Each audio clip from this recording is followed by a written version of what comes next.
श्री श्याम हारे के सहारे की जय हो। बाबा श्याम की कृपा सदा अपने भक्तों पर ऐसे ही बनी रहे। दोस्तों, आज के टाइम पे हर इंसान किसी न किसी परेशानी से परेशान है। किसी के बच्चे नहीं होते, किसी के घर में कलेश है, किसी के हस्बैंड वाइफ की नहीं बनती, मतलब किसी के घर में बरकत नहीं है, किसी की आर्थिक स्थिति खराब है। हर कोई इंसान किसी न किसी परेशानी से जूझ ही रहा है। और वो कहते हैं ना, जिस वक्त इंसान को कोई परेशानी हो, जब वो परेशानी में होता है, भगवान भी उसको जब ही याद आते हैं। इंसान जब खुश होता है, उसके पास सब कुछ होता है, दुनिया की सारी खुशियाँ होती हैं, तो उस वक्त भगवान को इंसान याद नहीं करता। इंसान जब भी याद करता है भगवान को, जब उसको कोई परेशानी होती है। अगर ऐसी कोई परेशानी आपको भी है, कोई भी परेशानी, क्योंकि ऐसा इस दुनिया में कोई इंसान नहीं है जिसको कोई परेशानी ना हो। तो अगर आपको भी कोई परेशानी है, आप किसी समस्या से जूझ रहे हैं और आप उससे निजात पाना चाहते हो, आप चाहते हो हमारी परेशानी का जल्द से जल्द हल निकल जाए, तो उस परेशानी का हल निकलेगा। बाबा श्याम को आप अर्जी लगा सकते हैं, बाबा श्याम को आप अपनी परेशानी बता सकते हैं। बस आपको सही तरीका पता होना चाहिए। आपको ये पता होना चाहिए कि बाबा को अर्जी कैसे लगानी है, कैसे आपको बाबा को अपनी परेशानी बतानी है। तो बाबा को परेशानी आपको बतानी कैसे? सबसे पहले आप दुकान पे जाना और वहाँ से रेड कलर का पेन ख़रीदना और दुकानदार को बोल देना कि इसे ऐसे ही दे दो, चला के चेक मत करवाना, ना खुद चलाना ना दुकानदार को चलाने देना।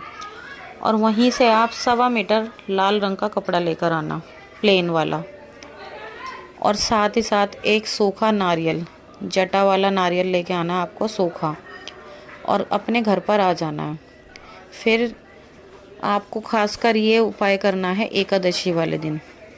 एकादशी वाले दिन साफ सुथरे होकर, नहा धोकर अपने मंदिर के आगे बैठ जाना है। बाबा श्याम के आगे देसी घी का आपको दीपक जलाना है और किसी भी तरह का कोई प्लेन पेपर आपको साफ सुथरा ले लेना है।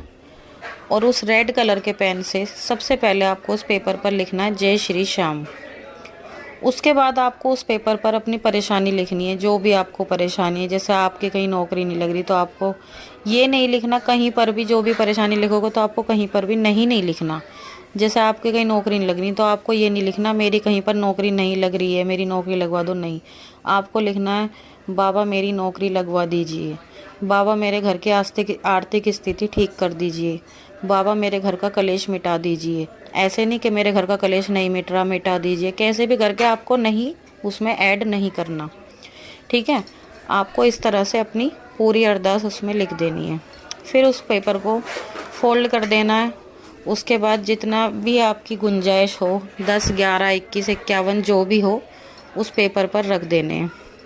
और उस पेपर को उठाकर नारियल पर रख के और लाल रंग के कपड़े में लपेट कर आपको मौली ले लेनी है। रेड कलर का जो कलावा होता है वो आपको ले लेना है और उस नारियल के ऊपर आपको 7 बार लपेट देना है, 7 या 3 बार आपको लपेट देना है। और लपेट कर अब आपको करना क्या है, आपके घर के आसपास कहीं पर भी कोई भी बाबा श्याम का मंदिर हो तो आप वहाँ पर जाकर वो पंडित जी को दे दीजिए। अब होगा क्या कि नहीं, जब आप उसे लिख दोगे, सबसे पहले आपको वो विनती बाबा को पढ़ के सुनानी है कि बाबा मुझे ये परेशानी है, आप इसको ठीक कर दीजिए। आपको लग रहा है कि कोई सुन ना ले, आपको आपके घर में मतलब एक ही रूम है, आपको लगता है कि कोई देखेगा, तो आप एकांत में बैठना, जब आपके आसपास कोई ना हो, और मन ही मन बाबा को अपनी अर्जी सुना देना। उसके बाद आपको बाबा का वो जो आपने नारियल लिया, जो नारियल अरदास वाला है, वो ले जाकर किसी भी बाबा श्याम के मंदिर में पंडित जी को दे देना। वहाँ पर पंडित जी बाबा श्याम को आपकी अर्जी पढ़कर सुनाएंगे, तो बाबा श्याम आपकी बहुत जल्दी सुनेंगे। अब यहाँ पर अगर आपके घर के आसपास कोई बाबा श्याम का मंदिर नहीं है और आप राजस्थान भी अभी जा नहीं सकते, तो आपको टेंशन लेने की कोई ज़रूरत नहीं है। आपका जो घर का मंदिर है वहाँ पर ही आप उस नारियल को रख दें। बाबा श्याम की तस्वीर तो होगी आपके घर में, मंदिर में, तो वहीं पर आप अपने घर के मंदिर में रख दीजिए और बाबा से कह दीजिए कि बाबा ये मेरी अरदास है, जब ये पूरी हो जाएगी, जब मैं आपके दरबार आऊँगी इस अरदास को लेकर, तो जब आपकी वो अरदास पूरी हो जाएगी, बहुत जल्द आप जब इस उपाय को करोगे तो आपकी अरदास बहुत ही जल्द पूरी हो जाएगी। और आप उस अरदास को लेकर फिर बाबा श्याम के मंदिर में जाकर रख दीजिएगा। अब बहुत से भक्तों के दिमाग में ये ख्याल रहता है कि हम तो माता रानी के भक्त हैं, हम तो माता रानी को मानते हैं, तो हम बाबा श्याम की पूजा कर सकते हैं क्या? तो देखो ऐसा कुछ नहीं है, अगर आप माता रानी को भी मानते हो तो भी ऐसी कोई परेशानी नहीं है, आप बाबा शाम को अर्जी लगा सकते हो। बाबा शाम को भी तो उनकी माँ ने जन्म दिया था, माँ तो जगत जननी होती है ना, है ना। तो अगर कोई बेटे की पूजा करेगा तो माँ कैसे नाराज़ होगी, और जब माँ की पूजा होगी तो बेटा कैसे नाराज़ होगा।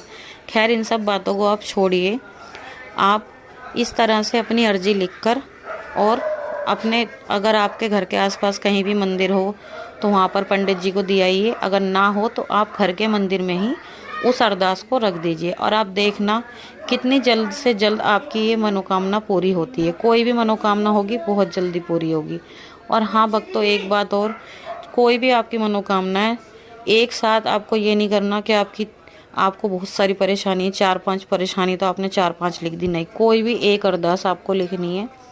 जिस भी परेशानी से आप ज़्यादा परेशान हो वो लिख दें। जब बाबा आपकी एक परेशानी का हल निकाल दें फिर आप बाबा को दूसरी अरदास लगाएं। ऐसे करने से बहुत से भक्तों के काम पूरे हुए हैं, बहुत सारे भक्तों की मनोकामनाएं पूरी हुई हैं। तो आप भी इसी तरह से बाबा शाम को अर्जी लगा सकते हैं।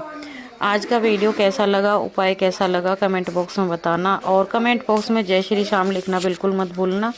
मिलते हैं एक और नई वीडियो में, तब तक के लिए जय श्री श्याम।